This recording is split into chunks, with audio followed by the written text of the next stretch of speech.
రేవంత్ రెడ్డి గారు మొన్న ఈ మధ్య ఓయూకి వెళ్ళారు. ఓయూలో ఒక ఒక పర్టికులర్ ఒక బిల్డింగ్ని ఆయన ఇనాగ్రేట్ చేయడానికి వెళ్ళారు.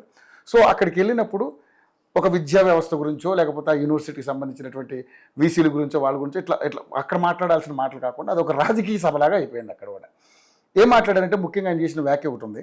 మీరు టీఆర్ఎస్కి ఓటేసి గెలిపించుకుంటే ఈ ఓయూను కూడా ముక్కముక్కలు చేసి అమ్మేస్తాడు ఆయన నెక్స్ట్, బట్ అది మాత్రం గుర్తుపెట్టుకున్నాను. ఈ మాట ఎందుకు అనాల్సి వచ్చింది? ఆయన అంతకుముందు 10 ఏళ్ళు నేనే ముఖ్యమంత్రిగా ఉంటానన్న వ్యక్తి ఈ రోజు మళ్ళీ టీఆర్ఎస్ని గెలిపిస్తే అంటే అతని మీద అతనికి నమ్మకం లేదా ఏంటి సార్? దీన్ని ఏ విధంగా చూడొచ్చు సార్? సార్ అసలు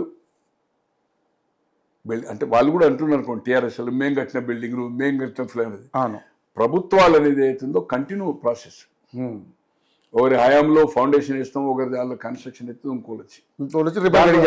బట్ ప్రభుత్వం అనేది ఇది నేనేసిన, ఇది నా కోతా కింద రావాలి, ఆయన రిబ్బన్లు కట్ చేస్తుండు, ఇది కత్తెర పెట్టుకొని తిరుగుతుండు. ఇది ఏదైతుందో చెప్పాలంటే ఇప్పుడు చిల్లర పార్టీ తర్వాత థర్డ్ అన్నారు, ఇది థర్డ్ చిల్లర మాటలు వీళ్ళు.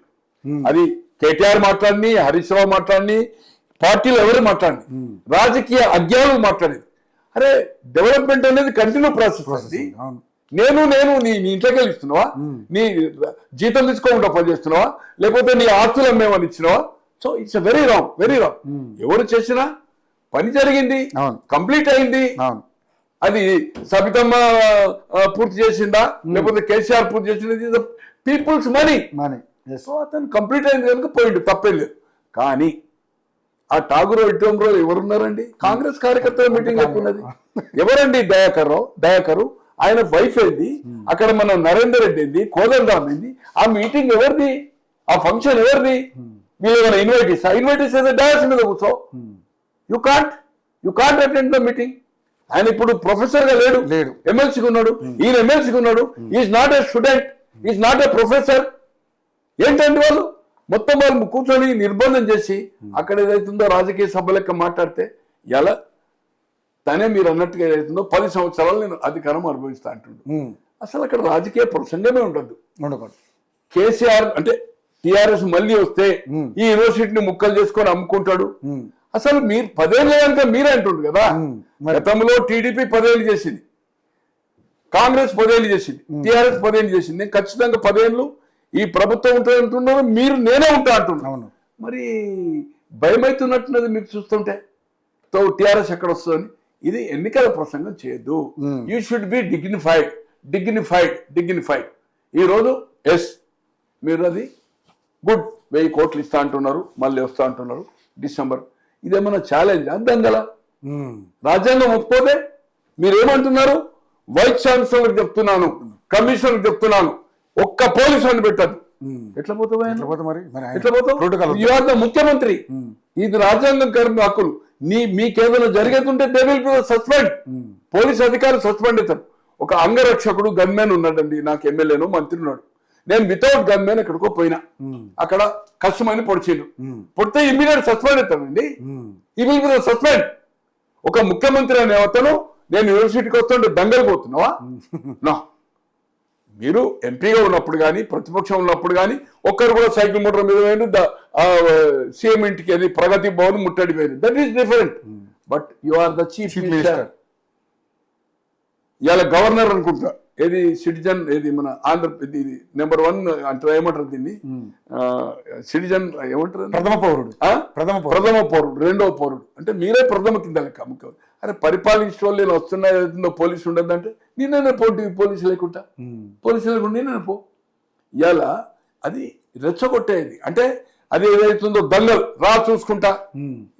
ముఖ్యమంత్రి ఎక్కడికి వెళ్ళి ఏ వ్యాఖ్యలు లేదు. ఈ వ్యాఖ్యలు ముఖ్యమంత్రి గారు ప్రతిపక్షంలో ఉన్నప్పుడు కాంగ్రెస్ ను అధికారం తేవడానికి మీ వాక్చాతుర్యము, మీ యొక్క ఛాలెంజ్ ఓకే సూపర్. ఎవరు అడ్డుకుంటారో చూస్తా కోదండరాం. ఎందుకు అడ్డుకుంటారండి? ఇదివరకు అడ్డుకుంటున్నారు, దయాకర్ను అడ్డుకున్నారు.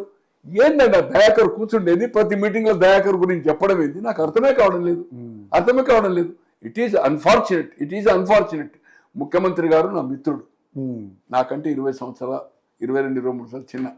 బట్ నెంబర్ ఆఫ్ పేపర్లో, నేషనల్ మ్యాగజైన్స్లో కానీ స్థానిక హైయెస్ట్ సర్క్యులేషన్ పేపర్లో ముఖ్యమంత్రిగా ఈ లాంగ్వేజ్ అదే పార్టీలో చర్చ జరుగుతుంది. దయచేసి ఏదైతుందో మీరు ఒక ముఖ్యమంత్రిగా మాట్లాడండి.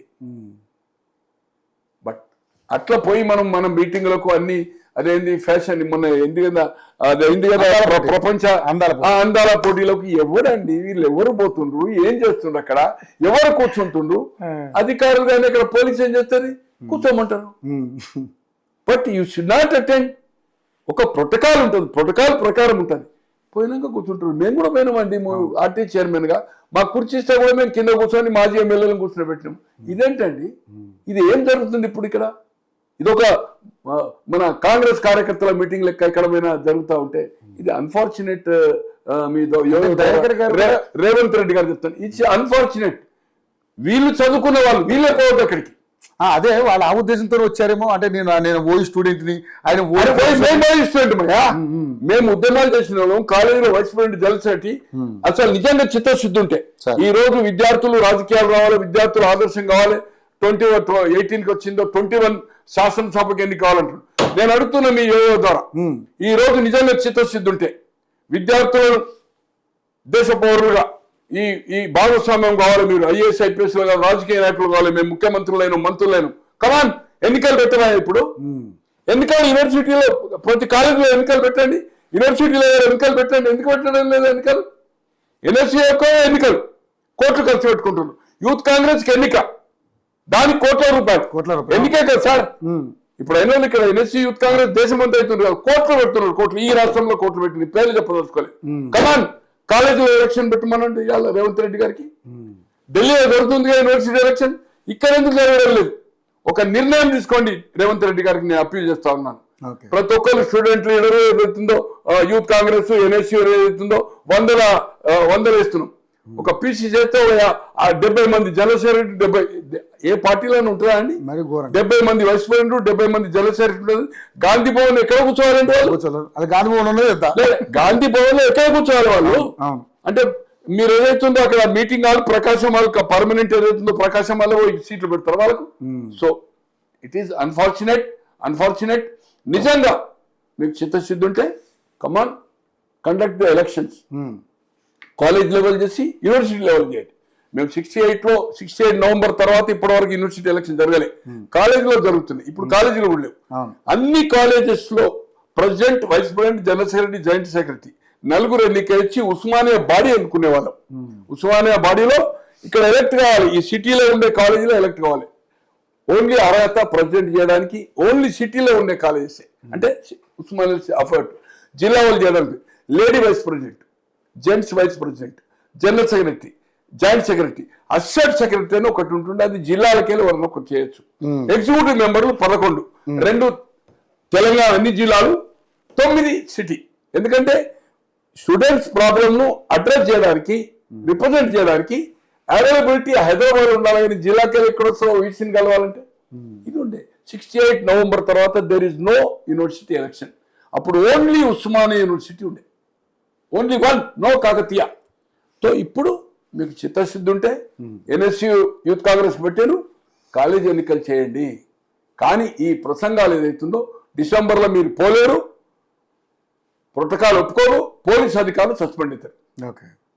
మీరు మాజీ అంటే ముఖ్యమంత్రిగా పదవి తొలగి అక్కడికి పోగలుగుతారు కావచ్చు ఒకటి, అది కూడా మళ్ళీ గన్మెన్ ఉంటారు మాజీ ముఖ్యమంత్రిగా. మీకు ప్రోటోకాల్ ఉంటుంది, మీకు ముంగట వెనుక ఏదైతుందో సెక్యూరిటీ ఉంటుంది. సో ఇది ఈ ఛాలెంజ్ మంచి పద్ధతి కాదు. This is not the way. Your chief minister Revanth Reddy గారు కాదు మీరు. తో ఖచ్చితంగా ఏదైతుందో ఇది జరిగే పని కాదు. ఇది జరిగిన ఏదైతుందో పోలీసు లేకుండా మీరు పోలేరు.